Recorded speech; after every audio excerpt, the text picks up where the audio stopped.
The Rivals of Sherlock Holmes, Volume 2, The Problem of the Superfluous Finger, by Jacques Futrelle. She drew off her left glove, a delicate, crinkled, suede affair, and offered her bare hand to the surgeon. An artist would have called it beautiful, perfect even. The surgeon, professionally enough, set it down as an excellent structural specimen. From the polished pink nails of the tapering fingers to the firm, well-molded wrist, it was distinctly the hand of a woman of ease, one that had never known labor. A pampered hand, Dr. Prescott told himself. The forefinger, she explained calmly. I should like to have it amputated at the first joint, please. Amputated? Gasped Dr. Prescott. He stared into the pretty face of his caller. It was flushed softly, and the red lips were parted in a slight smile. It seemed quite an ordinary affair to her. The surgeon bent over the hand with quick interest. Amputated, he repeated. Well, I came to you, she went on with a nod, because I have been informed that you are one of the most skillful men of your profession, and the cost of the operation is quite immaterial. Dr. Prescott pressed the pink nail of the forefinger, then permitted the blood to rush back into it. Several times he did this. Then he turned the hand over and scrutinized it closely inside, from the delicately lined palm to the tips of the fingers. When he looked up at last, there was an expression of frank bewilderment on his face. "What's the matter with it?" he asked. "Nothing," the woman replied pleasantly. "I merely want it off from the first joint." The surgeon leaned back in his chair with a frown of perplexity on his brow, and his visitor was subjected to a sharp, professional stare. She bore it unflinchingly, and even smiled a little at his obvious perturbation. "Why do you want it off?" he demanded. The woman shrugged her shoulders a little impatiently. "I can't tell you that," she replied. It really is not necessary that you should know. You are a surgeon. I want an operation performed. That is all." There was a long pause. The mutual stare didn't waver. "You must understand, Miss began Dr. Prescott at last. "By the way, you have not introduced yourself." She was silent. "May I ask your name?" "Well, my name is of no consequence," she replied calmly. "I might, of course, give you a name, but it would not be mine. Therefore, any name would be superfluous." Again the surgeon stared. "When do you want the operation performed?" he inquired. "Well, now," she replied. "I am ready." "You must understand," he said severely, "that surgery is a profession for the relief of human suffering, not for mutilation. Willful mutilation, I might say." "Oh, I understand that perfectly," she said. "But where a person submits of her own desire to mutilation, as you call it, I can see no valid objection on your part." "Well, it would be criminal to remove a finger where there is no necessity for it," continued the surgeon bluntly. "No good end could be served." A trace of disappointment showed in the young woman's face, and again she shrugged her shoulders. "The question, after all," she said finally, "is not one of ethics, but is simply whether or not you will perform the operation. Would you do it for, say, $1,000? "Oh, not for $5,000, blurted the surgeon. "Well, for $10,000 then?" she asked quite casually. All sorts of questions were pounding in Dr. Prescott's mind. Why did a young and beautiful woman desire, why was she anxious even, to sacrifice a perfectly healthy finger? What possible purpose would it serve to mar a hand which was as nearly perfect as any he had ever seen? Was it some insane caprice? Staring deeply into her steady, quiet eyes, he could only be convinced of her sanity. Then what? "No, madam," he said at last vehemently.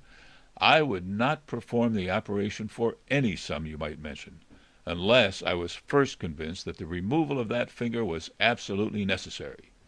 That, I think, is all." He arose as if to end the consultation. The woman remained seated and continued thoughtful for a minute. "Well, as I understand it," she said, "you would perform the operation if I could convince you that it was absolutely necessary." "Certainly," he replied promptly, almost eagerly. His curiosity was aroused. "Then it would come well within the range of my professional duties." "Well, won't you take my word that it is necessary, and that it is impossible for me to explain why?" "No, I must know why." The woman arose and stood facing him. The disappointment had gone from her face now. "Very well," she remarked steadily. "You will perform the operation if it is necessary. Therefore, if I should shoot the finger off, perhaps—" "Shoot it off!" exclaimed Dr. Prescott in amazement. "Shoot it off?" "That is what I said," she replied calmly. "If I should shoot the finger off, you would consent to dress the wound. You would make any necessary amputation?" She held up the finger under discussion and looked at it curiously. Dr. Prescott himself stared at it with a sudden new interest. "Shoot it off!" he repeated. "Why, you must be mad to contemplate such a thing!" he exploded, and his face flushed in sheer anger. I will have nothing whatever to do with the affair, madam. Good day." "I should have to be very careful, of course," she mused, "but I think perhaps one shot should be sufficient. Then I should come to you and demand that you dress it." There was a question in the tone. Dr. Prescott stared at her for a full minute, then walked over and opened the door. "In my profession, madam," he said coldly, "there is too much possibility of doing good and relieving actual suffering for me to consider this matter or discuss it further with you. There are 3 persons now waiting in the ante-room who need my services. I shall be compelled to ask you to excuse me." "But you will dress the wound?" the woman insisted, undaunted by his forbidding tone and manner. "I shall have nothing whatever to do with it," declared the surgeon, positively, finally. "If you need the services of any medical man, permit me to suggest that it is an alienist and not a surgeon." The woman didn't appear to take offense. "Well, someone would have to dress it," she continued insistently. "I should much prefer that it be a man of undisputed skill. You, I mean. Therefore, I shall call again. Good day." There was a rustle of silken skirts, and she was gone. Dr. Prescott stood for an instant, gazing after her with frank wonder and annoyance in his eyes and his attitude. Then he went back and sat down at the desk. The crinkled suede glove still lay where she had left it.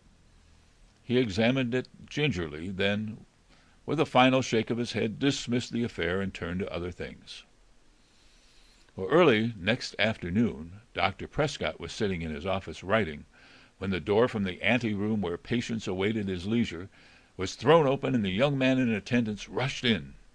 "A lady has fainted, sir," he said hurriedly. "She seems to be hurt." Dr. Prescott arose quickly and strode out. There, lying helplessly back in her chair with white face and closed eyes, was his visitor of the day before. He stepped toward her quickly, then hesitated as he recalled their conversation. Finally, however, professional instinct, the desire to relieve suffering, and perhaps curiosity, too, caused him to go to her. The left hand was wrapped in an improvised bandage, through which there was a trickle of blood. He glared at it with incredulous eyes. "Hanged if she didn't do it," he blurted angrily. The fainting spell, Dr. Prescott saw, was due only to loss of blood and physical pain, and he busied himself trying to restore her to consciousness. Meanwhile, he gave some hurried instructions to the young man who was in attendance in the ante-room. "Call up Professor Van Dusen on the phone," he directed his assistant, "and ask him if he can assist me in a minor operation. Tell him it's rather a curious case, and I am sure it will interest him." It was in this manner that the problem of the superfluous finger first came to the attention of the thinking machine. He arrived just as the mysterious woman was opening her eyes to consciousness from the fainting spell. She glared at him glassily, unrecognizingly. Then her glance wandered to Dr. Prescott. She smiled. "I knew you'd have to do it," she murmured weakly. After the ether had been administered for the operation, a simple and an easy one, Dr. Prescott stated the circumstances of the case to the thinking machine. The scientist stood with his long, slender fingers resting lightly on the young woman's pulse, listening in silence. "What do you make of it?" demanded the surgeon. The thinking machine didn't say. At the moment he was leaning over the unconscious woman, squinting at her forehead. With his disengaged hand he stroked the delicately penciled eyebrows several times the wrong way, and again at close range squinted at them. Dr. Prescott saw, and seeing, understood. "No, it isn't that," he said, and he shuddered a little. "I thought of it myself. Her bodily condition is excellent, splendid." It was some time later, when the young woman was sleeping lightly, placidly under the influence of a soothing potion, that the thinking machine spoke of the peculiar events which had preceded the operation. Then he was sitting in Dr. Prescott's private office. He had picked up a woman's glove from the desk. "This is the glove she left when she first called, isn't it?" he inquired. "Yes." "Did you happen to see her remove it?" "Oh, yes." The thinking machine curiously examined the dainty, perfumed trifle, then, arising suddenly, went into the adjoining room where the woman lay asleep. He stood for an instant gazing down admiringly at the exquisite, slender figure. Then, bending over, he looked closely at her left hand. When at last he straightened up, it seemed that some unspoken question in his mind had been answered. He rejoined Dr. Prescott. "It's difficult to say what motive is back of her desire to have the finger amputated," he said musingly.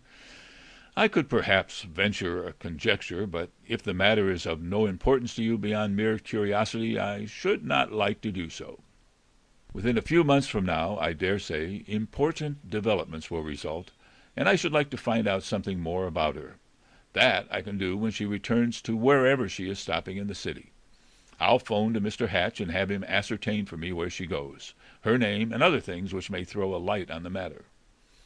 "He will follow her?" "Yes, precisely.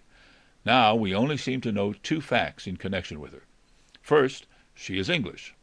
"Yes," Dr. Prescott agreed. "Her accent, her appearance, everything about her suggests that." "And the second fact is of no consequence at the moment," resumed the thinking machine. "Let me use your phone, please." Hutchison Hatch, reporter, was talking. When the young woman left Dr. Prescott's, she took the cab which had been ordered for her and told the driver to go ahead until she stopped him. I got a good look at her, by the way.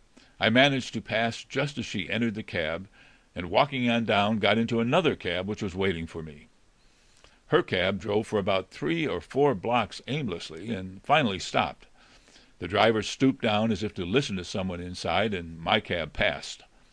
Then the other cab turned across a side street, and after going 8 or 10 blocks, pulled up in front of the apartment house. The young woman got out and went inside. Her cab went away. Well, inside I found out that she was Mrs. Frederick Sheveden Moray.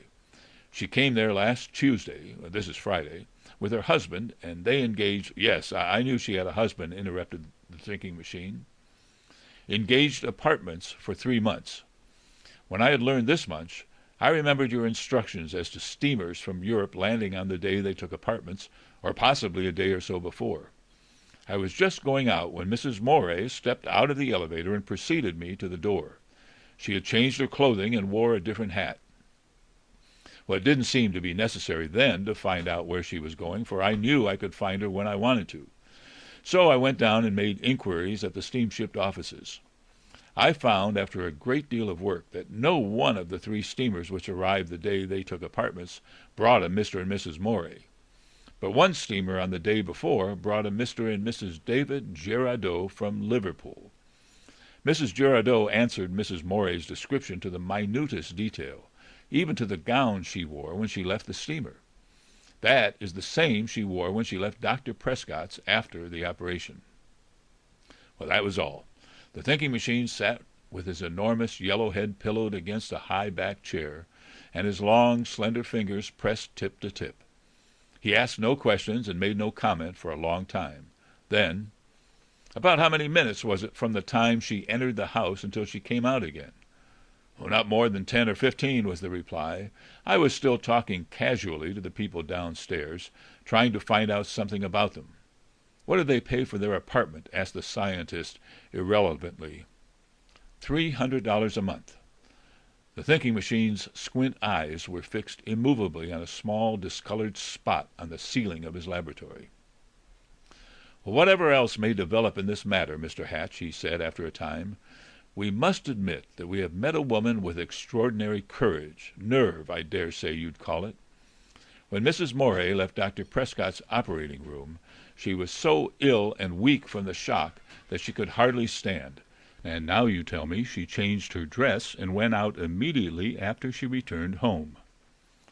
"Well, of course," Hatch said apologetically.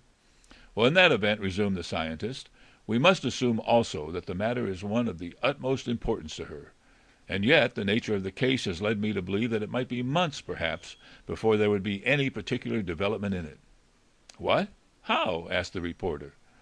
"Well, the final development doesn't seem, from what I know, to belong on this side of the ocean at all," explained the thinking machine. "I imagine it is a case for Scotland Yard. The problem, of course, is, what made it necessary for her to get rid of that finger?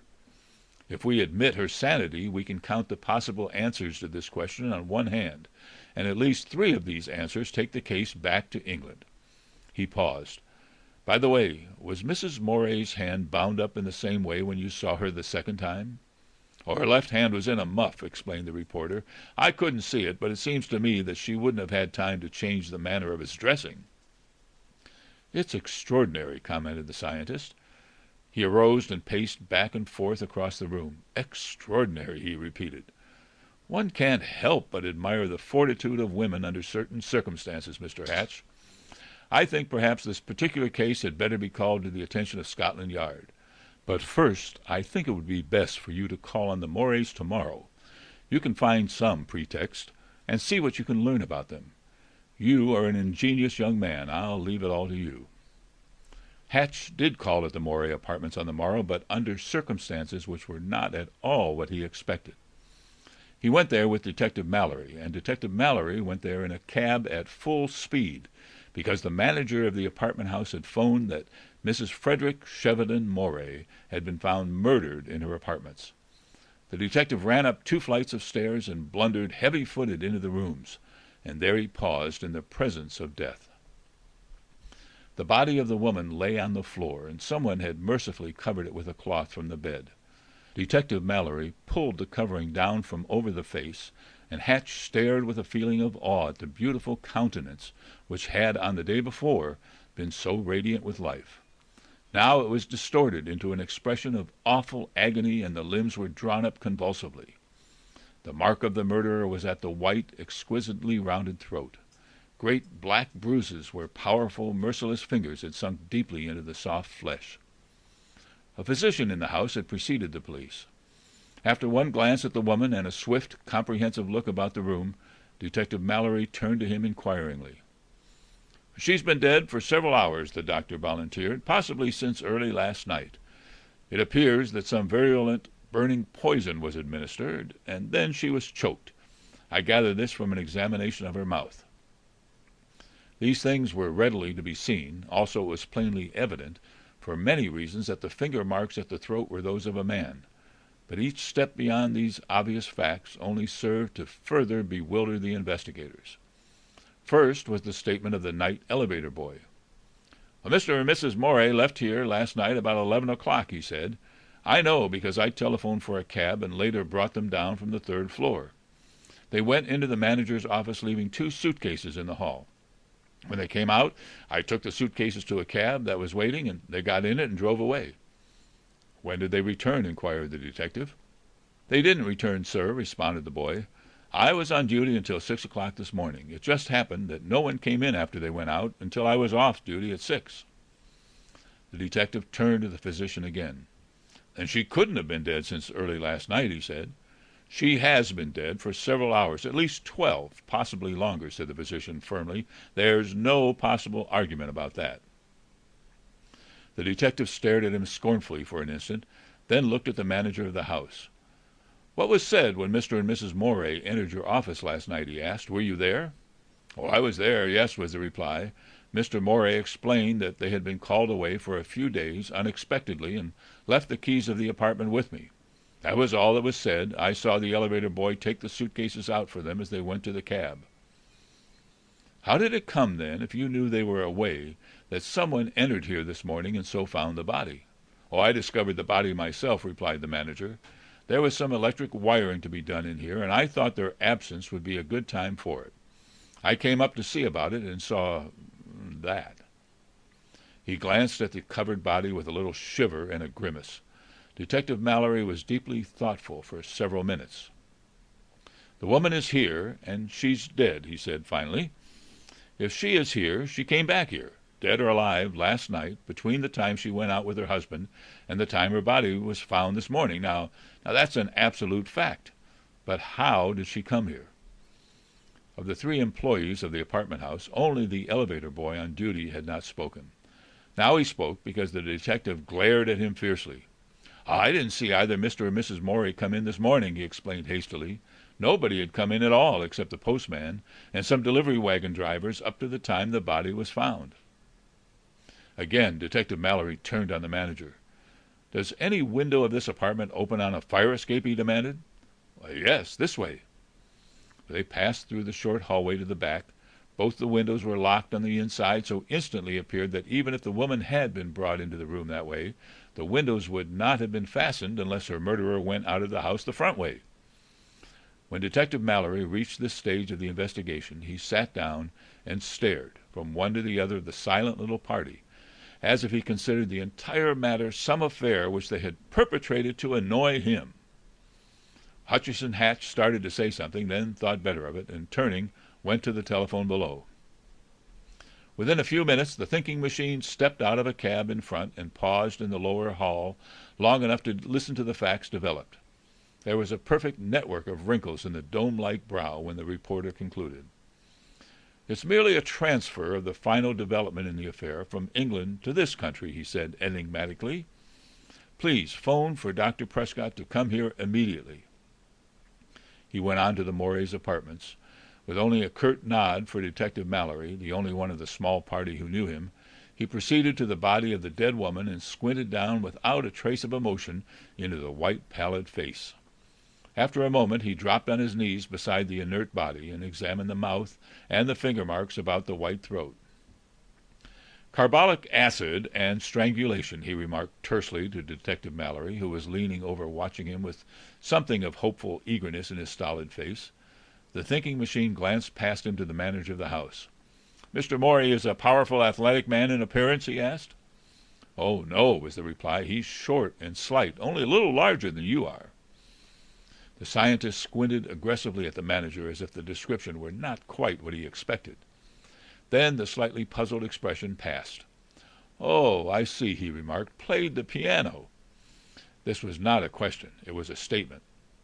Oh, yes, a great deal, was the reply. So much so, in fact, that twice we had complaints from other persons in the house, despite the fact that they had only been here a few days. Of course, mused the scientist abstractedly. Of course. Perhaps Mrs. Morey did not play at all? I believe she told me she did not. The thinking machine drew down the thin cloth which had been thrown over the body and glanced at the left hand. Dear me, he exclaimed suddenly, and he arose. Dear me, he repeated. That's the... He turned to the manager and the 2 elevator boys. This is Mrs. Morey, beyond any question?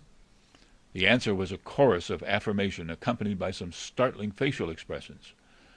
Did Mr. and Mrs. Morey employ any servants? No, was the reply. They had their meals in the cafe below most of the time. There's no housekeeping in these apartments at all. How many persons live in the building? 100, I should say. There was a great deal of passing to and fro then.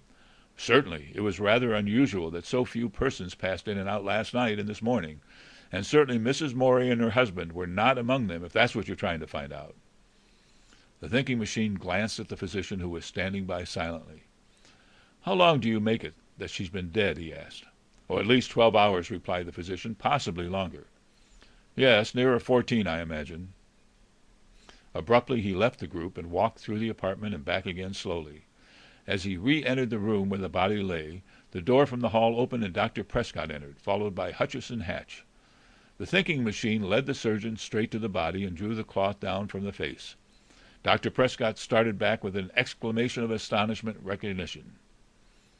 "There's no doubt about it at all in your mind?" inquired the scientist. "Oh, not the slightest," replied Dr. Prescott positively. "It's the same woman. Yet, look here." With a quick movement, the thinking machine drew down the cloth still more. Dr. Prescott, together with those who had no idea of what to expect, peered down at the body. After one glance, the surgeon dropped on his knees and examined closely the dead left hand. The forefinger was off at the first joint. Dr. Prescott stared incredulously. After a moment his eyes left the maimed hand and settled again on her face. "I have never seen, never dreamed of such a startling—" he began. "Well, that settles it all, of course," interrupted the thinking machine. "It solves and proves the problem at once. Now, Mr. Mallory, if we can go to your office or some place where we will be undisturbed, I will—" "But who killed her?" demanded the detective abruptly. "I have the photograph of her murderer in my pocket," returned the thinking machine. "Also, a photograph of an accomplice."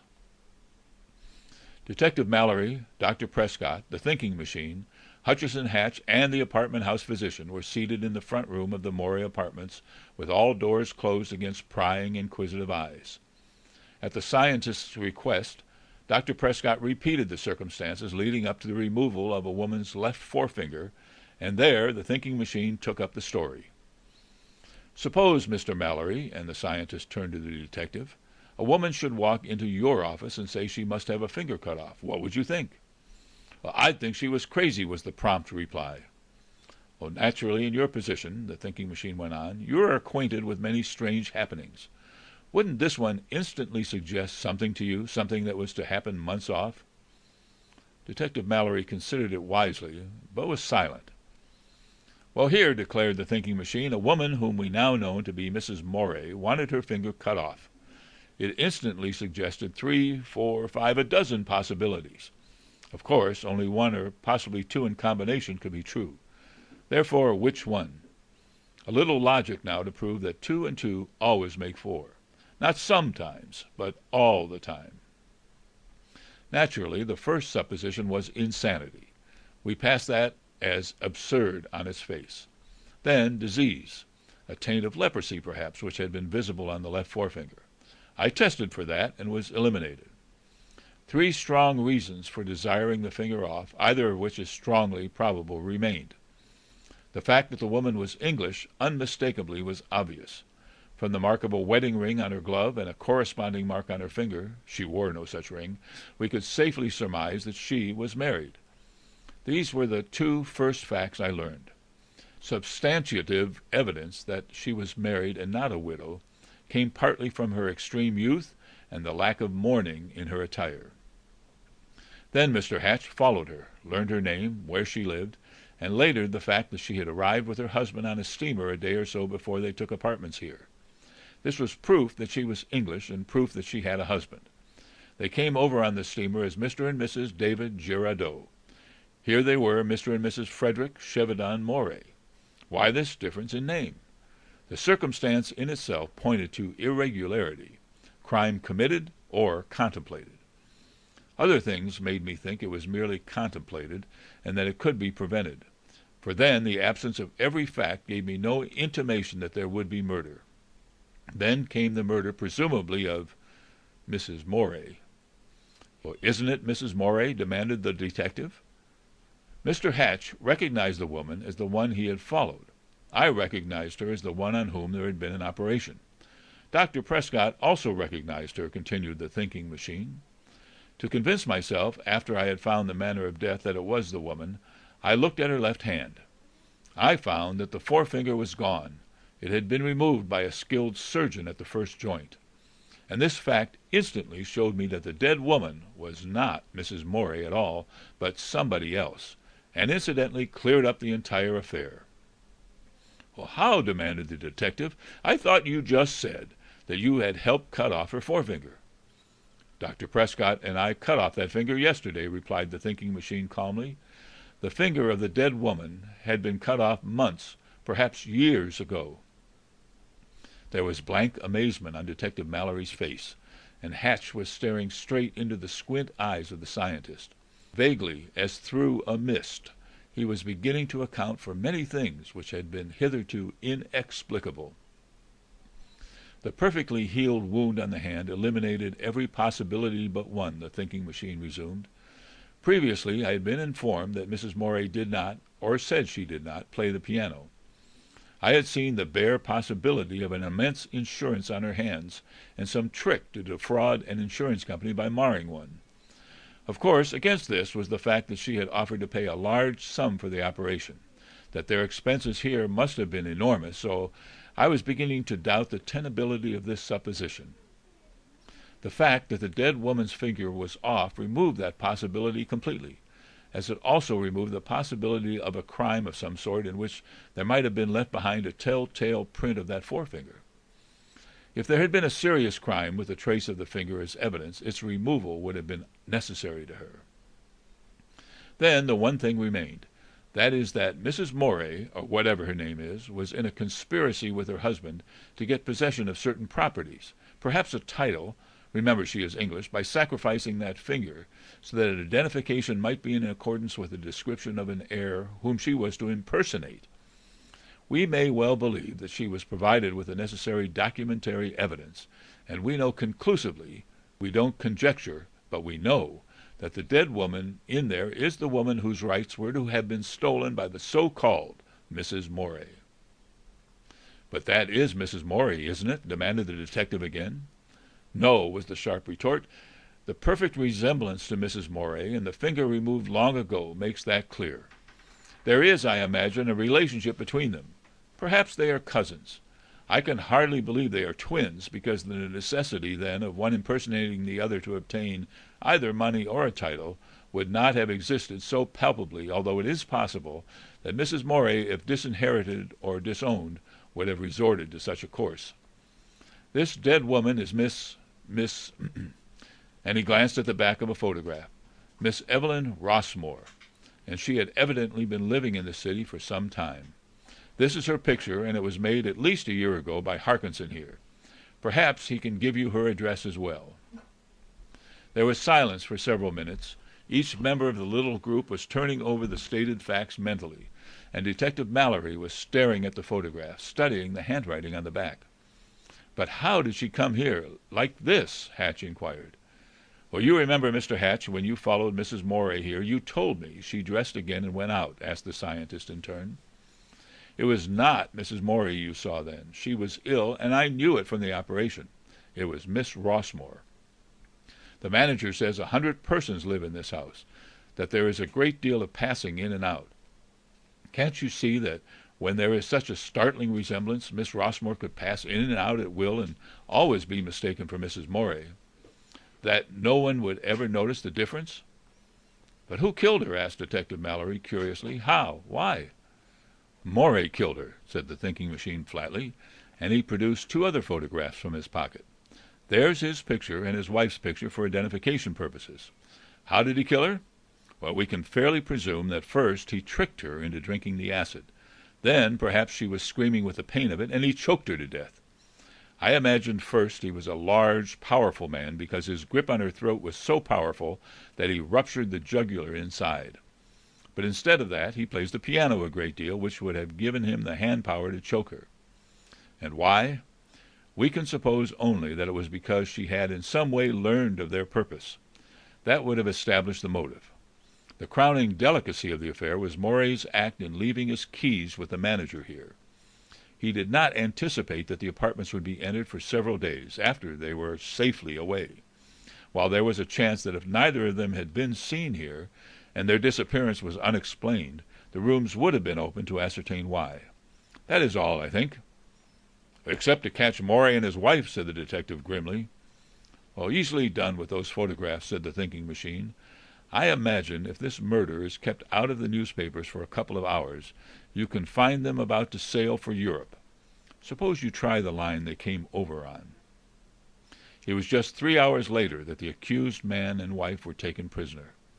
They had just engaged passage on the steamer which sailed at 4:30. Their trial was a famous one, and resulted in conviction, after an astonishing story of an attempt to seize an estate and title belonging rightfully to Miss Evelyn Rossmore, who had mysteriously disappeared years before. End of The Problem of the Superfluous Finger